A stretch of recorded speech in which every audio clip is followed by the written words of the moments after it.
So, hello guys. Today is December 24. It's exactly 5:40 p.m. So, bisperas ng Pasko. At ang ginagawa ko ay naglalaba.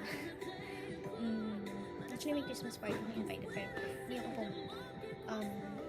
So, habang inaantay ko yung nilalaban ko bago ko maligo, ipapakita ko lang sa inyo yung mga Christmas gift kasi sa sarili ko. So, umorder ako ng perfume online. Sa perfume online. Ito sa Canada. Ito yung bili ko. It's Viva La Juicy Noir from Juicy Couture sa Eau de Parfum. Mabango naman siya. Parang hindi masaya. Mabango. Gusto ko talaga ng mga sweet na mabango. Pero ito kasi parang medyo more on citrusy. Hindi naman yung kagaya ng DKNY na orange. Yan ba yung parang lemon or orange? Yung may parang kasi yun talaga yung version, yung definition ko talaga pag citrusy. Pero may sweetness naman siya. Hindi ko na-explain yung mga kung ano-anong notes dahil hindi ko naman alam. Basta mabango. Tapos, bumili din ako. Kahapon kasi galing kami ng Edmonton. So, bumili ako ng extra toner. Meron pa ako, so hindi ko muna siya bubuksan.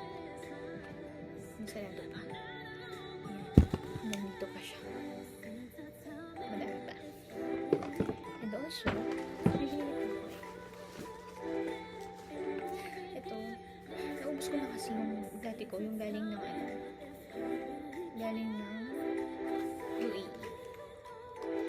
So, ito, galing na to ng Canada. Second bottle ko na to. Second bottle ko na to, parang kailan lang. Kung in-order ko din yun sa online. Ramadan lang.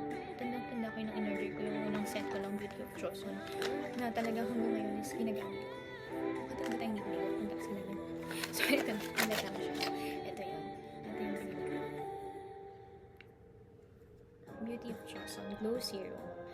Glow Dip Serum. Meron siyang rice and alpha arbutin. Yung serum ko. And then, sabi ko na sila, madami tayong binili. Bumili tayo ng Timberland last time. So, gift ko yun sa sarili ko ng November. Ito naman, pero late ko na lang siya na-receive. Iba naman ang gift ko ng shoes ko ng December. So, bumili ako kahapon ng rubber shoes. Dapat hindi naman ako bibili, pero na-pressure ako. Kasi lahat nakasama ko sa sasakyan. Merong nabili. So, nag-CR yung tita ko. Tumakbo agad ako sa DSW. So, binili ko ito. Ang tawag dito ay